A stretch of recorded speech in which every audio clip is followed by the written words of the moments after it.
Good morning. So, after doing all these problems on electric field Gauss's law, let us start with the new topic, potential. और potential क्या है? Basically electric field के अंदर जब किसी भी particle, charge particle पे force लगता है तो हम ये पता करना चाहते हैं कि उससे वर्क डन कितना हुआ। तो लेट अस स्टार्ट विद एक चार्ज है हमारे पास Q और एक छोटा चार्ज है यहां पर Q, ये दूरी है R और इसके ऊपर जो फोर्स लग रहा है that force on small q due to capital Q is kq small q upon r square unit vector in R direction, यदि हमने यहां पर हमारा ओरिजिन भी चूज किया है। अब हम कहते हैं कि यहां से मैं इस चार्ज को फोर्स लगा के, एक्सटर्नल फोर्स लगा के यहां लेके आता हूं, तो what is the total work done bye me on this charge? तो इस स्मॉल चार्ज Q को यहां से यहां शिफ्ट करने में the amount of work that I do is force that I apply which we call as force external dot dl integrate from the original position R2 to the final position R1, and the force that I apply is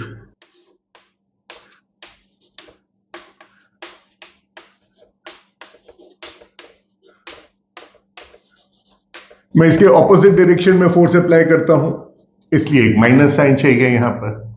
सो ये quantity हो गया minus K Q integral 1 upon R square.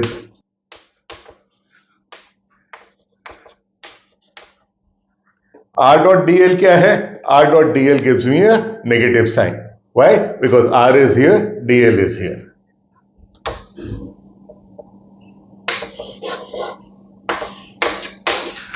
और DL क्या है? DL इधर है, जैसे जैसे डीएल बढ़ रहा है आर घट रहा है, so DL is equal to minus D R. So this quantity becomes plus D R. So this gives me K Q 1 upon R1 minus 1 upon R minus plus, yeah. And this quantity can be written as work done is Q.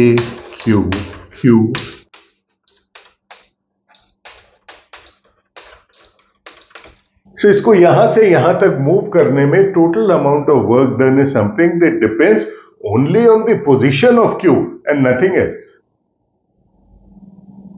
ये तो काम मैंने किया, external agency ने, और electric field ने भी कोई काम किया। क्यों?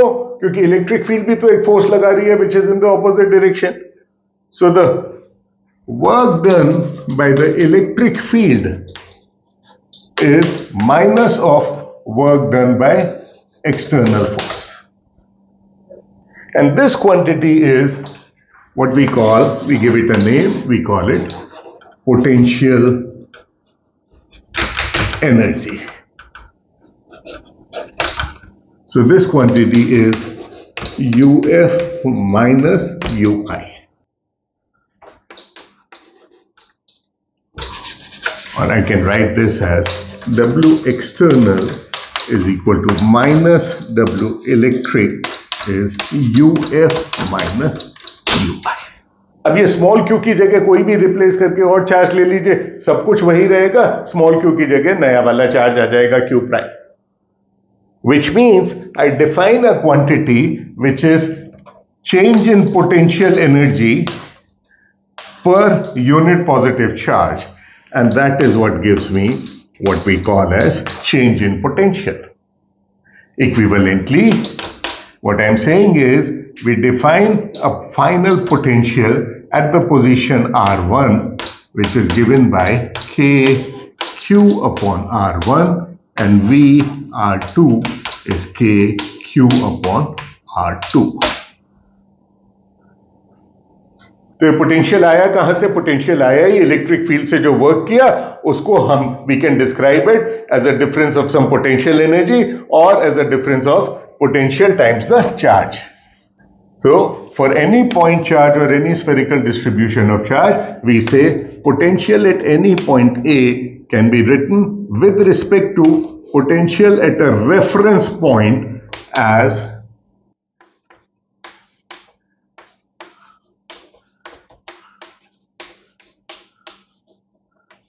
reference. और चूंकि ये पोटेंशियल या पोटेंशियल एनर्जी दोनों चार्ज के इंट्रैक्शन की वजह से है, उसी की वजह से इलेक्ट्रिक फील्ड है, तो हम कहते हैं रेफरेंस पॉइंट यदि इंफिनिटी ले लें जहां पर कोई इंट्रैक्शन नहीं होगा, उसको हम पोटेंशियल जीरो कह देते हैं. So if R ref is equal to infinity, we call this quantity as zero. So V A is equal to at any point is K Q upon R A, assuming V at R is equal to infinity is zero. सब आसान सी बातें हैं, लेकिन इसमें अभी interesting results आएंगे.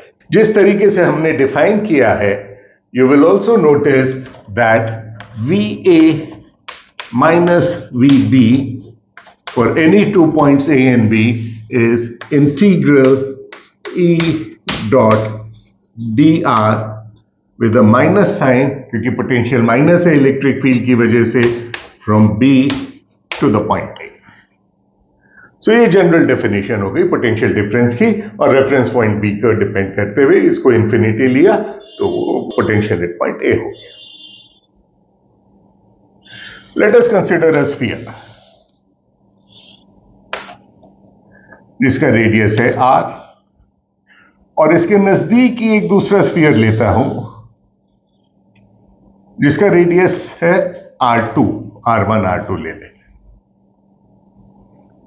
with the condition that dr is equal to R2 minus R1 is much less than R1. अब हम क्या कर रहे हैं,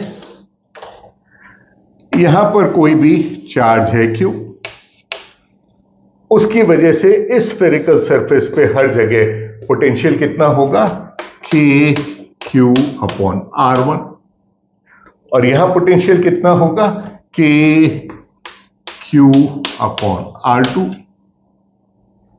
तो मैं कहता हूं यहां से यहां आने में, यहां से यहां आने में पोटेंशियल कितना चेंज हो गया, इनिशियल पोटेंशियल से फाइनल पोटेंशियल, ये पोटेंशियल में चेंज हो गया.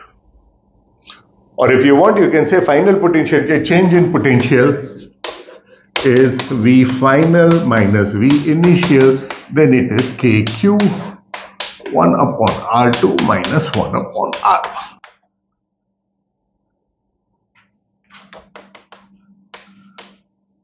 R1 minus R2 is delta R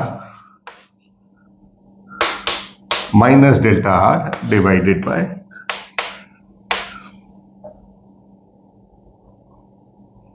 this is delta R. अब ये जो डेल्टा आर है, ये या तो मैं इस डायरेक्शन में ले सकता हूं, या मैं डेल्टा आर जो है ऐसे भी ले सकता हूं, या मैं डेल्टा आर इधर भी ले सकता हूं, क्योंकि R2 माइनस R1 तो हर केस में सेम है, और ये इक्वी पोटेंशियल सरफेस है. क्यों? क्योंकि पोटेंशियल सिर्फ R पे डिपेंड करता है. मैंने स्फीयर लिया तो all points of the sphere will have the same potential. इसलिए यदि मैं delta V by delta R calculate करूंगा तो ये डेल्टा R की वैल्यू मिनिमम यहां पर है,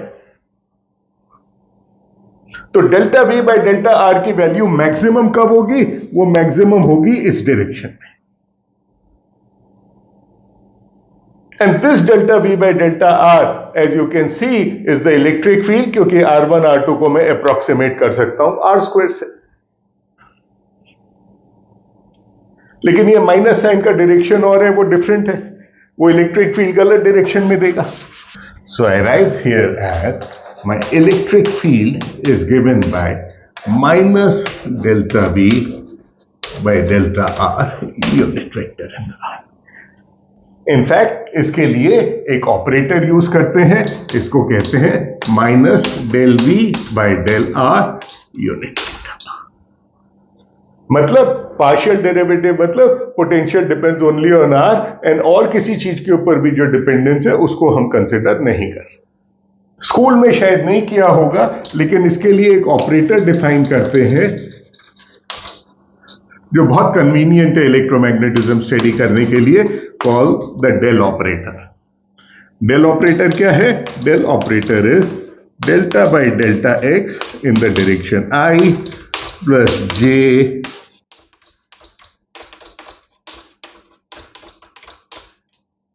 करता क्या है डेल्टा ऑपरेटर? करने को क्या करता है? एक किसी भी स्केलर क्वांटिटी को लेके वेक्टर में कन्वर्ट कर देता है। और डायरेक्शन क्या होती है उसकी? वेक्टर कहां से आया? द डायरेक्शन इज, जब उसका मैग्नीट्यूड जो है, ग्रेडियंट जो हम लेते हैं, डेरिवेटिव जो लेते हैं, जैसा यहां पे देखा, जो मैग्नीट्यूड जब मैक्सिमम हो, that is the direction of the gradient. इसका क्या फायदा हुआ अभी मालूम चलता है। Will do a very interesting exercise. Cartesian coordinates X Y Z में ही करते हैं। एक स्फीयर की वजह से potential due to a sphere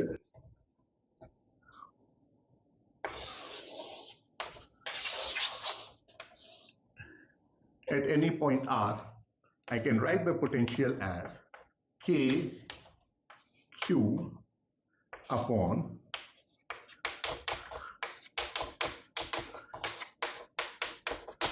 and now what I do, I find out what is the value of the electric field.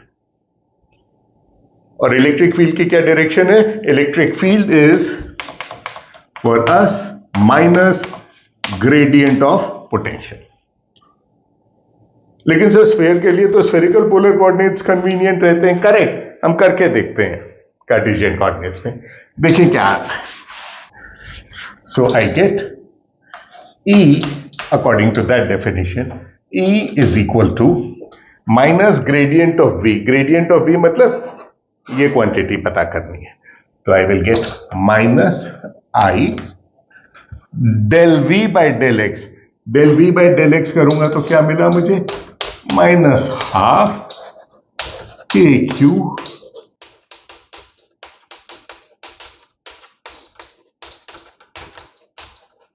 To X. So this is plus y component plus z component. So this quantity gives me kq upon r cube and xi plus kq upon r cube yj plus kq upon r cube z k. So this is kq upon rq vector r। यही तो देखी थी हमने electric field हमेशा किसी भी charge Q की वजह से। तो क्या फायदा हुआ इसका? ये तो बहुत आसान केस है। फायदा इतना सा है इस आसान केस का कि potential being a scalar quantity, उसको इंटीग्रेट करना रिलेटिवली आसान है। इलेक्ट्रिक फील्ड के लिए इंटीग्रेट करने के लिए आपको कंपोनेंट्स लेने पड़ेंगे, तो हमेशा एक टर्म आ रहा है। एंड इन जनरल लोग डिफरेंशिएशन आसान समझते हैं इंटीग्रेशन के मुकाबले। सो अभी तक जितनी भी हमने प्रॉब्लम्स की हैं, इन प्रिंसिपल आप उसके लिए पोटेंशियल पता कर लीजिए। कोई भी चार्ज डिस्ट्रीब्यूशन है, पोटेंशियल पता कर लीजिए। और ये ग्रेडियंट ऑपरेटर जो है, ये ग्रेडियंट ऑपरेटर लगा के आप इलेक्ट्रिक फील्ड निकाल लीजिए। That will give you the resultant electric field in all three directions. Not only that, ये ग्रेडियंट ऑपरेटर जो है आप कार्टेशियन कोऑर्डिनेट सिस्टम में भी कर सकते हैं और किसी भी और कोऑर्डिनेट सिस्टम में कर सकते हैं। तो चलिए एक और दूसरी प्रॉब्लम करके देखते हैं। ये रिंग चार्ज है। Find out the value of the potential here. Let me call this as my x-axis, y-axis, and z-axis is coming out of the board. Radius r. चूंकि मैं इस पॉइंट पे पता करने में इंटरेस्टेड हूं पोटेंशियल, तो इस पॉइंट की दूरी क्या है? मैंने y और z अभी 0 ले लिए, जो कुछ लिया है x लिया है. So for all points on the ring, the distance from this point is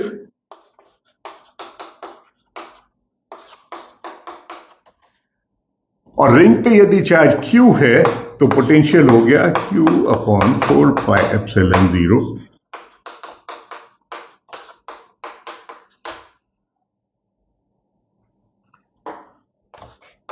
electric field पता करनी है, ट्रिवियल.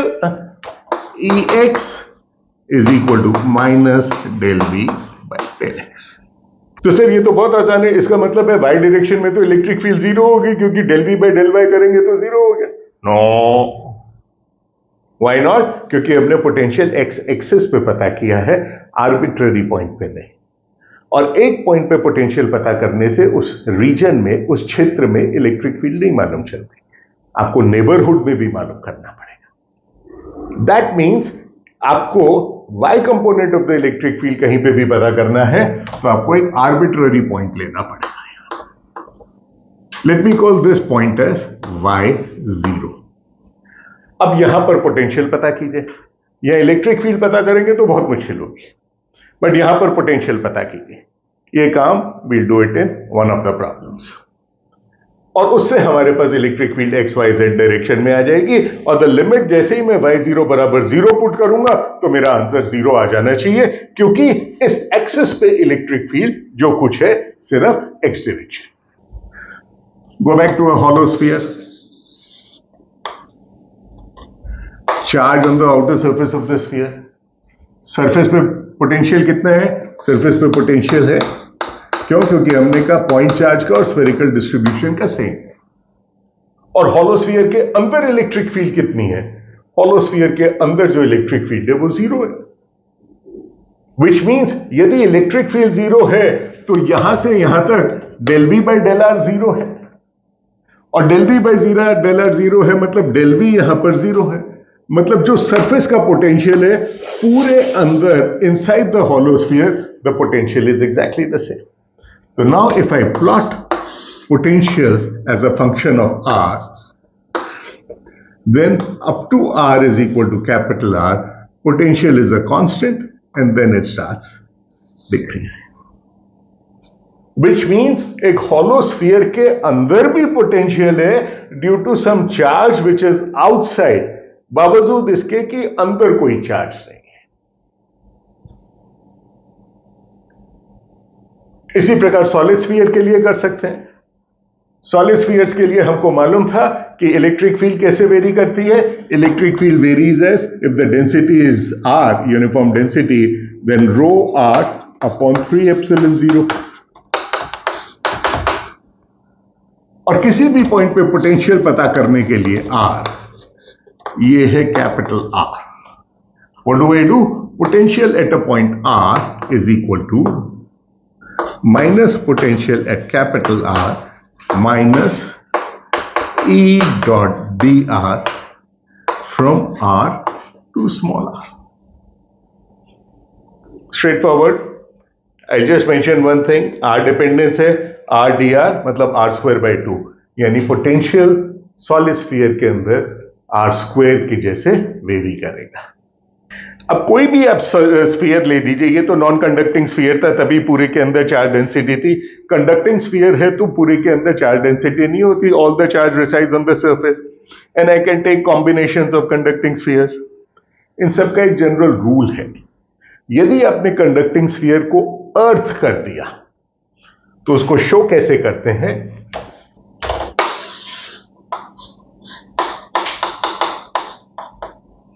अर्थ कर दिया मतलब इसका पोटेंशियल 0 कर दिया. ना पोटेंशियल 0 करने के लिए हो सकता है इसने कुछ चार्ज अर्थ को दे दिया हो, यह भी हो सकता है कि अर्थ से कुछ चार्ज इसके पास आ गया हो, but earthing a conductor means the potential is 0.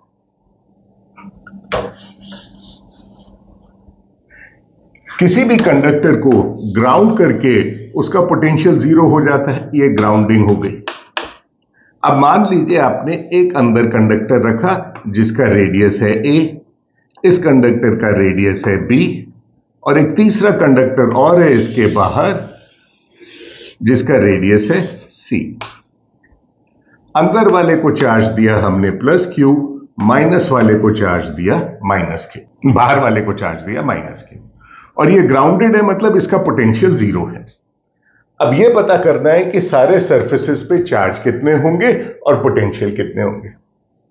तो यदि इस कंडक्टर पे चार्ज प्लस q है तो इधर इंड्यूस होगा चार्ज माइनस q, और इधर कितना चार्ज होगा मुझे नहीं मालूम। कंडीशन क्या है, इधर उतना चार्ज होगा जिससे इसका पोटेंशियल जीरो हो जाए। So let me call that charge as q prime, और इसके ऊपर यदि प्लस q प्राइम है तो इधर जो इनर सरफेस पे इंड्यूस होगा वो होगा माइनस q प्राइम। अब बाहर वाले स्फीयर पे क्या हो गया, माइनस q तो हमने पहले दिया था, और ये माइनस q प्राइम के करस्पॉन्डिंग एक प्लस q प्राइम और हो जाएगा यहां पर। So this will be q prime minus q will be the charge on this conductor. अब मुझे चाहिए पोटेंशियल एट b। इस q की वजह से पोटेंशियल कितना होगा, k कॉमन है सब में, q अपॉन b। इस इनर चार्ज माइनस q की वजह से कितना होगा, माइनस q अपॉन b। इस q प्राइम जो आउटर सरफेस पे उसकी वजह से कितना होगा, plus q prime upon b। इसकी वजह से potential inside a conducting sphere constant रहता है क्योंकि इलेक्ट्रिक फील्ड उसकी वजह से जीरो है। So this will be minus q prime upon c, और बाहर वाले की वजह से कितना होगा, प्लस